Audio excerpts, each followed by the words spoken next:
नमस्कार प्रिय दर्शकों, मैं यशास तिवारी आप सभी का बहुत बहुत स्वागत करता हूं प्रोफेशनल एस्ट्रोलॉजी पर। आज मैं आप सभी के सम्मुख उपस्थित हुआ हूं आपको कुछ जानकारी देने के लिए। जैसा कि आप सभी जानते हैं, नवरात्रि का पर्व बहुत करीब आ रहा है और इस वर्ष नवरात्रि 15 अक्टूबर 2023 से लेकर के 23 अक्टूबर 2023 तक है और दशहरा का त्यौहार यानी कि विजयदशमी का त्यौहार 24 अक्टूबर 2023 के दिन मनाया जाएगा। नवरात्रि पूरे 9 दिनों की इस बार होने वाली है। तो 15 अक्टूबर रविवार से प्रारंभ हो जाएगी नवरात्रि और 23 अक्टूबर 2023 तक नवरात्रि के 9 दिन, महानवमी उस दिन पूर्ण हो जाएगी।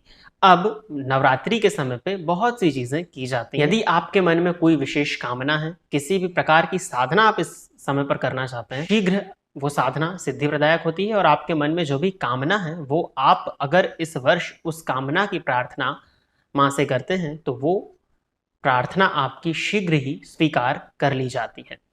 तो मैं आपको कुछ इसी विषय में जानकारी देने के लिए आज उपस्थित हुआ हूं। सबसे पहले मैं आपको बता देता हूं कि बहुत से लोग घट स्थापना करते हैं, तो घट स्थापना का जो मुहूर्त मिल रहा है वो 15 अक्टूबर 2023 को रविवार के दिन प्रातःकाल अभिजीत मुहूर्त में सुबह 11:40 से मिल रहा है। तो 11:40 से 12:20 के बीच में आप लोग अगर घट स्थापना करते हैं तो घट स्थापना इस समय पर कर लें। इसके बाद में स्थापना के लिए कुछ विधि विधान होते हैं, तो उसमें से जो जनरल चीजें हैं वो मैं आपको बता देता हूँ। वैसे तो बहुत से दर्शकों को इस विषय में जानकारी होगी, परंतु फिर भी बहुत से नए दर्शक जो इस चैनल से जुड़े हुए हैं और उनको बिल्कुल भी जानकारी नहीं है, तो उनके लिए मैं बता देता हूँ कि आपको सबसे पहले स्थापना के लिए रविवार का दिन होगा, तो सूर्य भगवान की आराधना इत्यादि करने के बाद में, स्नान करने के बाद में आपको स्थापना स्थल को, जहाँ पर आपको देवी जी की प्रतिमा स्थापित करनी है, उस स्थापन स्थल को गाय के गोबर से लीप करके शुद्ध करिए, या फिर अगर ये संभव नहीं है तो गंगा जल का छिड़काव करके उस जगह को आपको शुद्ध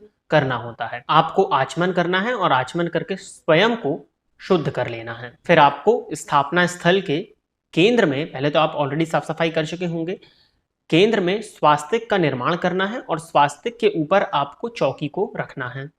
उस चौकी के ऊपर आपको लाल रंग के वस्त्र को बिछाना है जो कि नया होना चाहिए। फिर उस वस्त्र के ऊपर आप देवी जी की प्रतिमा या देवी जी की तस्वीर को रखें और इसके बाद में देवी का पंचोपचार पूजन या षोडशोपचार पूजन, जिस तरह से आप करना चाहें वो आप कर सकते हैं।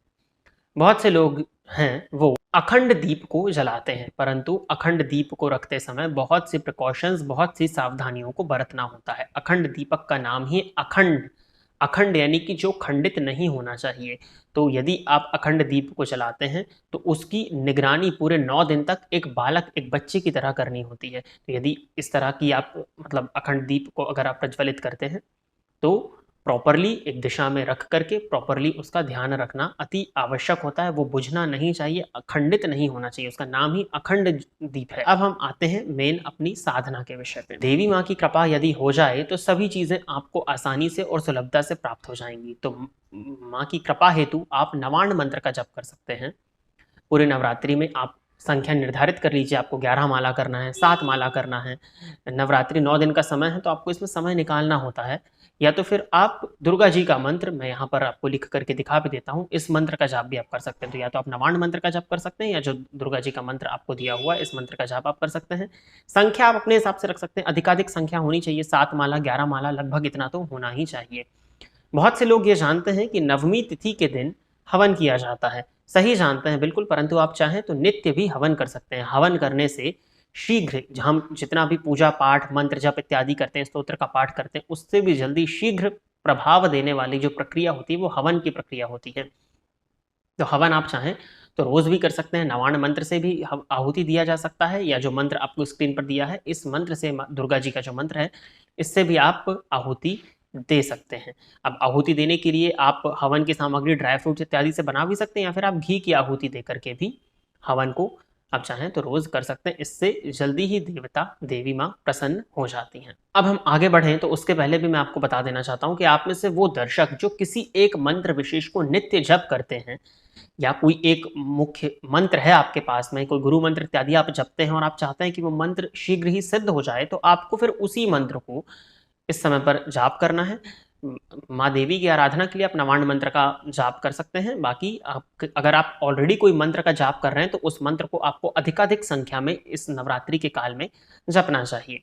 अब हम आ जाते हैं कामना विशेष मंत्रों के ऊपर। तो बहुत सी जो सबसे ज्यादा प्रॉब्लम जो इस पिछले वर्ष में देखने में आ रही है, वो रीजन है उसका, गोचर में गुरु पीड़ित अवस्था में चल रहे हैं, परंतु फिर भी लोग जिनका विवाह नहीं हो पा रहा है उनके लिए स्पेशली ये समय है कि वो माँ से प्रार्थना कर सकते हैं, उपाय कर सकते हैं, मंत्र का जाप कर सकते हैं, ताकि शीघ्र ही उनका विवाह हो सके। तो जो पुरुष हैं, पुरुष अपने विवाह के लिए, सुकन्या की प्राप्ति के लिए, सुलक्षणा पत्नी की प्राप्ति के लिए, स्क्रीन पर ये मंत्र आ भी जाएगा, मैं बोल करके भी बता देता हूं आपको। पत्नी मनोरमाम देही मनोव्रतानुसारिणीम तारिणीम दुर्ग संसार सागर से कुलोद्भवाम। इस मंत्र का नित्य प्रतिदिन नवरात्रि के 9 दिन 1 या 3 माला जाप करें और मां से प्रार्थना करें कि शीघ्र ही आपका विवाह एक सुकन्या के साथ में हो सके।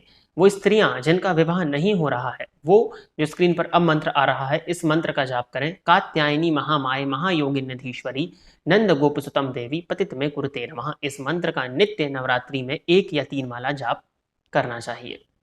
इसके साथ ही साथ हम सभी चाहते हैं कि हमारे जीवन में मंगल ही मंगल हो, तो घर का कोई भी एक सदस्य सर्व मंगल मांगल्ये शिवे सर्वार्थ साधिके शरण्ये त्र्यंबके गौरी नारायणी नमोस्तुते। इस मंत्र का नित्य 1 माला कोई भी एक सदस्य पूरे परिवार के लिए जाप करे, ताकि पूरे वर्ष माँ की कृपा परिवार पर बनी रहे और पूरे परिवार में मंगल ही मंगल हो सके। तो इस मंत्र का जाप कोई भी घर का एक सदस्य कर सकता है।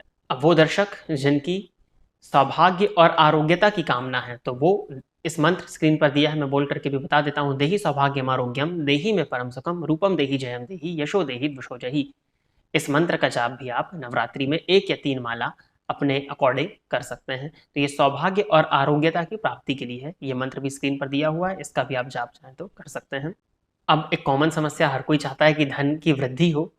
धन की कमी से बहुत से लोग जूझ रहे हैं, या धन की परेशानी को लेकर के बहुत से लोग परेशान हैं कि धन आए। करियर को लेकर भी जो लोग परेशान हैं, वो भी कहीं ना कहीं धन के लिए ही परेशान है। काम शोष्मिताम हिरण्य प्राकारा माद्राम ज्वलंतिम तृप्ताम त्यप्रंतीम पद्म स्थिताम पद्म वर्णाम तामी हो भविष्यम लिखा आ जाएगा स्क्रीन पर। इस मंत्र का भी आप धन की कामना के लिए, धन के संचयन के लिए, माँ लक्ष्मी की कृपा प्राप्ति के लिए इस मंत्र का जाप आप कर सकते हैं। ये कुछ मंत्र थे जो मैंने आप सभी के सम्मुख रखे, कुछ मुहूर्त जो बताना था, जरूरी था। बहुत कॉमन सी चीजें हैं, ये आप सभी कर सकते हैं। अखंड दीप यदि आप प्रज्वलित करते हैं तो उसमें आपको बहुत ज्यादा प्रिकॉशंस रखने की आवश्यकता है। बाकी नवरात्रि के पर्व की आप सभी दर्शकों को बहुत ज्यादा शुभकामनाएं। और इसके साथ ही साथ जो प्रयोग मैंने आपको बताया है, जो उपाय मैंने आपको बताया, उन उपायों को अवश्य करिएगा, ताकि आपके जीवन में एक नई खुशी आ सके। जिनका विवाह नहीं हुआ है उनका विवाह हो सके, वो आगे अपने परिवार को बढ़ा सकें और ये वर्ष आपका मंगल के साथ में बीत जाए। तो उसके लिए जो भी प्रयोग, जो भी उपाय मैंने आप सभी दर्शकों को बताए हैं, उनको करने का प्रयास करिएगा। यदि आप इस वीडियो को देखते हैं और अगर आपको वीडियो पसंद आता है तो आप इस वीडियो को लाइक करिए, साथ ही साथ इस चैनल को सब्सक्राइब करिए, ताकि इन फ्यूचर जो भी कंटेंट मेरे द्वारा इस चैनल पर अपलोड किया जाता है उसका नोटिफिकेशन आपको मिलता रहे। आज के इस कार्यक्रम में बस इतना ही रखते हैं। नमस्कार।